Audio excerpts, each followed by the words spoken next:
Could you talk a bit about how improv can specifically make someone a better listener? So one of the things that we train people in improv is to either repeat, summarize, or reflect back what they've heard from another person, right? We actually do exercises where we make people repeat the last line that they heard just to practice the skill of that line sticking in your brain. We ask people to practice summarizing a short monologue for people. We ask people to do scenes in which they say, what you said matters to me because at the start of every line. And these are kind of little tricks and tools to remind us all the things that go into listening, from understanding people's emotional state to comprehending the information to just pausing and making sure that you spend the time to actually understand what was said, which we can, again, get in the practice of just assuming how a conversation will go. So a lot of it is about slowing down. A lot of it is about building the skill to reflect and care about what the other person has said. And also letting it affect you, letting it settle in your body, in your brain before making your response. And those are things that, again, if you break them down, if you slow them down, you can build those skills back up to kind of life pace or game pace. What is it about improv that just helps people develop deeper, kind of more meaningful connections? The first is that improv opens up a level of authenticity that I think doesn't come up frequently in normal day-to-day conversations. When we go out into the world, we have various shields up, we have various scripts that we use to work through our life in the world. Everything from as simple as like, here, I'm going to go to the sandwich shop and buy my lunch. I know how that interaction is supposed to work, to the various things that have impacted our life from childhood all the way through to adulthood. They put some lenses and some filters on how we interact with people. And improv provides a place where we are making things up, we are playing pretend. A lot of those walls and filters can drop away, allowing us to share a little bit more of our real self with one another. I think another important thing is building relationships. A lot of relationship building is iterative as people share a little bit with one another, do favors for one another, and improv is really set up to help people give and receive gifts to each other. It is built into the framework for me to ask things of people and to receive things from people. And that happening 20 times over the course of an hour is a really, really great way for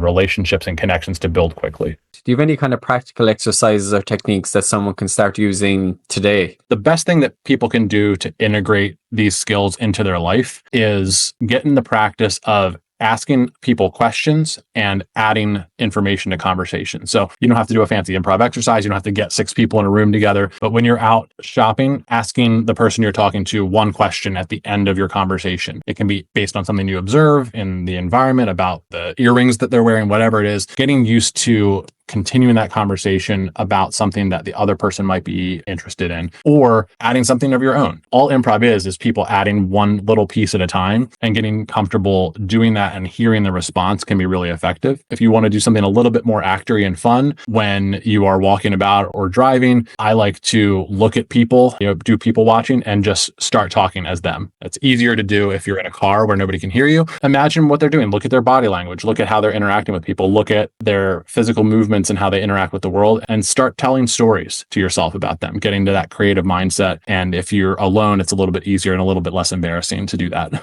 AI and how that might affect. Is this going to make improv even more important? Obviously, AI is going to continue to develop. Maybe it's going to get better and better, but you see all the time people recognizing AI generated text and content. There's a draw for real human interaction. AI is exactly what we want, right? Getting answers to things and getting precise information that can be super useful. One thing that I think is really exciting about improv techniques is it can make it a lot easier for people to work that muscle. I think it's also really interesting to look at how improv-based techniques and AI can work together. One of the most important things about working with AI is as good as the prompting that you give it. And so a lot of times the most effective way to use improv and AI together is to think about improv as, how do I expand the set of questions I might ask the AI and then go get those answers from the AI. Last time we talked about a concept called "If this is true, what else is true?" where we might take one fact and do some brainstorming to think about all the different implications that that fact could have in the problem or the world that I'm looking at. And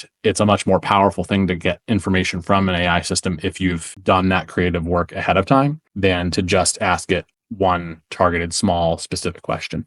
What's kind of one favorite improv exercise for improving our everyday conversations? I think you can break down improv into a bunch of skills based on what you need. I think a one that's really good for everybody is this example of what you said is important to me because, and you can practice it in a controlled setting where you have these slightly stilted conversations where every line starts with what you said matters to me because, but as you get better with it, you can just kind of put that in your mental pause between sentences. And it's just a reminder to think about the emotional state and the wants and the needs of the other person in the conversation. A mental reminder that is a 2-person or 3-person or 10-person conversation that we're having together, and all of our needs and desires matter equally. And I think that can really drive us to more connected conversations, more helpful conversations, lead us to better solutions when we're looking at problems. I think that's one of the most impactful things we can do. Yeah, there's definitely a huge connection piece there, even if you're actively listening to someone and something about it, like they'll actually feel heard as well, and just can really help you build any type of relationship, whether it's a personal or a work relationship. Absolutely.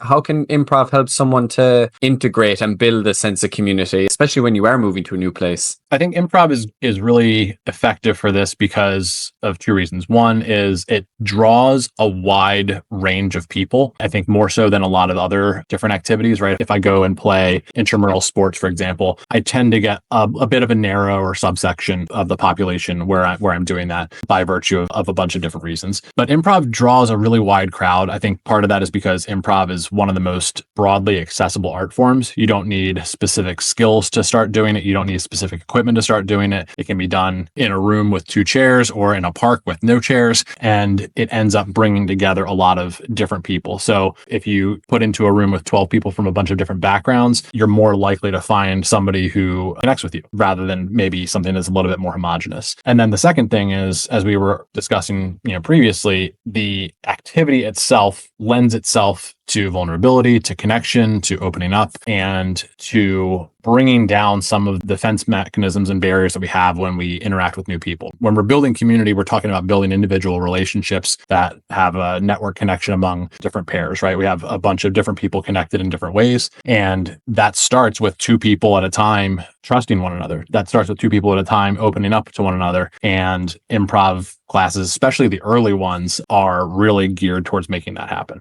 Barry, what advice would you give for someone who's hesitant, but also a little bit curious when it comes to joining an improv community? One, don't get upset with yourself if you sign up and then don't go the first time. I've got a number of people who have signed up for 3 or 4 workshops, and then on the 5th one, they showed up and they had a great time. And it is a scary thing to do new things. It is a scary thing to try something outside of your comfort zone. Even myself, I thought of myself as not a artist, as not a performer. And that's why it took me 2 years to try. I think give yourself the grace of accepting that this is a new and potentially scary thing to step into. However, go for it. And there are a lot of ways to decrease the anxiety. I think if you do already have a friend in the community, going as a pair can really help. And you'll have somebody to talk with on the way there and talk with on the way back. And reach out to these people. The people who are running these workshops are generally kind of really interested in helping demystify improv, in helping people get connected to it for the first time. And so if you have questions, they are going to be happy to answer them. So that can also help ease some of the anxiety of something new. And go in with the goal of having fun. Go in with the goal of playing for 2 hours, not with the goal of finding out I'm going to be the next TV star.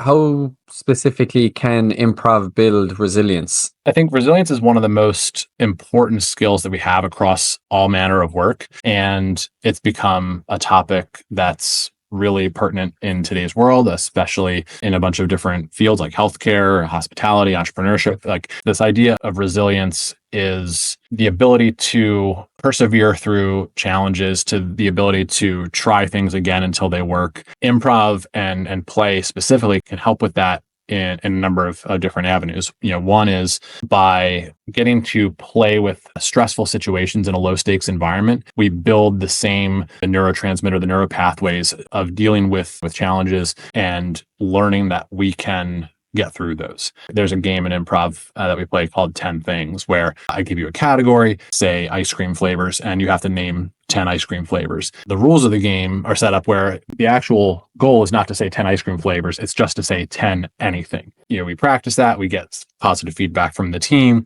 then we level it up. Well, can you do 20? Can you do 50? We find that kind of threshold of discomfort and slowly build people towards, expanding those discomfort horizons, expanding their ability to deal with difficult situations.